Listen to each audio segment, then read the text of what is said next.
Le Saint Graal est le symbole. Ce n'est pas seulement notre généalogie royale qui fait de nous ce que nous sommes. Après tout, nous partageons la majeure partie de celle-ci avec des millions de personnes. Ce qui est unique, c'est notre réaction personnelle à cette connaissance et la façon dont notre relation avec elle évolue à mesure que nous assimilons cette conscience élargie. La généalogie affecte le psychisme avec des éléments historiques et imaginaires, connus et inconnus. Elle stimule la faculté imaginaire et peut induire de fortes identifications, projections et même possessions. Elle s'accompagne de fortes connotations spirituelles et mythiques provenant des anciens rois-dieux, de la lignée royale davidique, de la famille de Jésus, des Mérovingiens, des Gnostiques et des Templiers croisés. Des conflits internes peuvent surgir lorsque la loyauté est déchirée entre des forces opposées, chacune représentant une lignée ancestrale. En fait, le trésor symbolique de la généalogie réside dans le fait qu'elle encode l'ensemble du processus de transformation. De la guerre des opposés au mariage royal, et montre de manière graphique à quel point elle est intimement liée à notre existence même à travers ceux qui nous ont donné un visage.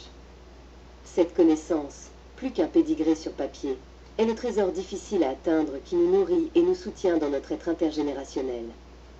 C'est, en fait, le Graal. Le Saint Graal hermétique était un cratère circulaire ou un bol de régénération décrit dans le 4e traité du Corpus Hermeticum. C'était une source d'immersion symbolisant la décomposition et le renouvellement constant de toute chose, présent dans toute la nature. Le Saint Graal généalogique se trouve dans les lignées royales qui incluent les légendes arthuriennes, puis remonte à leurs racines dans divers dieux et déesses. Pour les dieux, le temps est primordial et non structuré. Pour l'humanité, il est historique et linéaire. Dans l'inconscient, s'il existe une notion de temps, elle est circulaire, organisant les événements de manière à ce qu'ils reviennent éternellement et puissent être réintégrés à travers le mythe, le symbole et le rituel, sans distinction entre soi et l'environnement. Le symbolisme du Graal englobe l'utérus qui engendre toujours des enfants, la corne et la coupe qui servent à boire, et le chaudron et le bol qui donnent de la nourriture.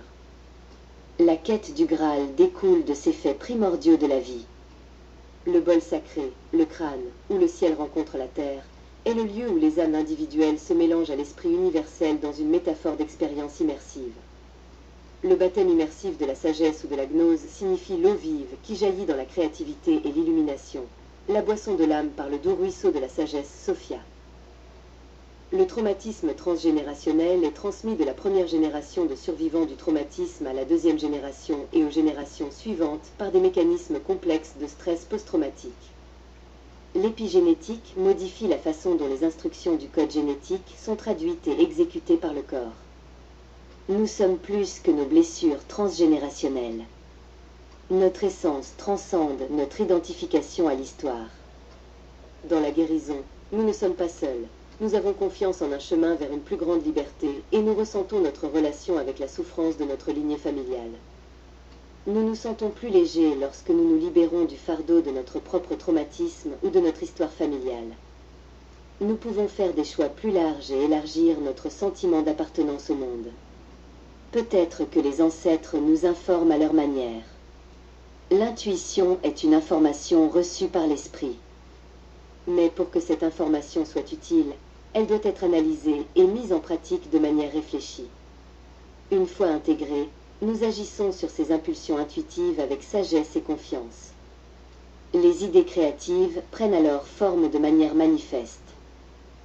L'eau est l'élément cosmogonique par lequel le moi s'enfonce dans une immersion involontaire dans les abîmes dimensionnels.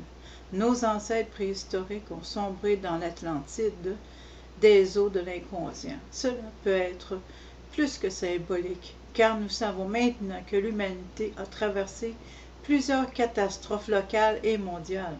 Des supervolcans, les glaciations répétées, les chutes de météores et de comètes, l'élévation massive du niveau des mers et le changement climatique ne sont préservés que dans les mythes et les légendes, ce qui conduit à spéculer sur une amnésie à l'échelle de l'espèce.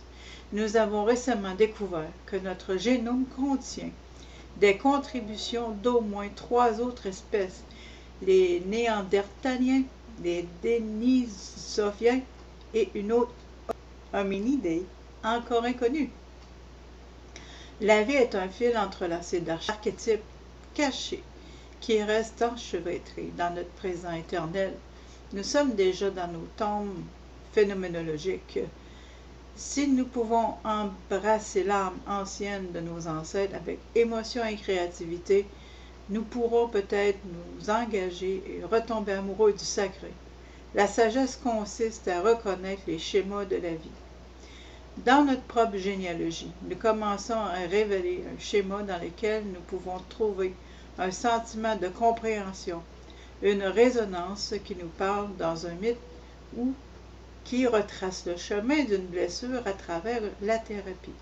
Nous pouvons suivre le fil de la compréhension en utilisant le travail sur les rêves, les rituels ou d'autres méthodes psychologiques approfondies ou faire l'expérience du lumineux à un niveau inaltérable qui nous transforme à jamais.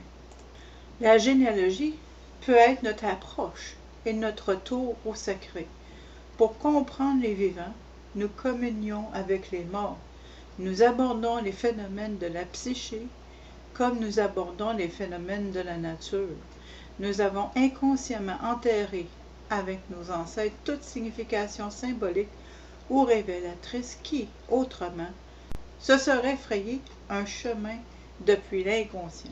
La généalogie devient notre autel dédié au sacré, au grand mystère qui entoure les idées de l'esprit primordial, la sagesse ancestrale et chamanique, les expériences transpersonnelles visionnaires et autres numinosums.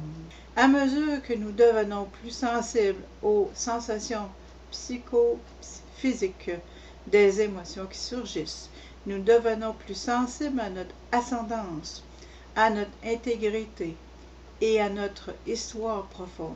Au niveau informationnel, nos os sont leurs os, nos voies nerveuses sont leurs nerfs, notre sang est leur sang. En vous remerciant de votre écoute.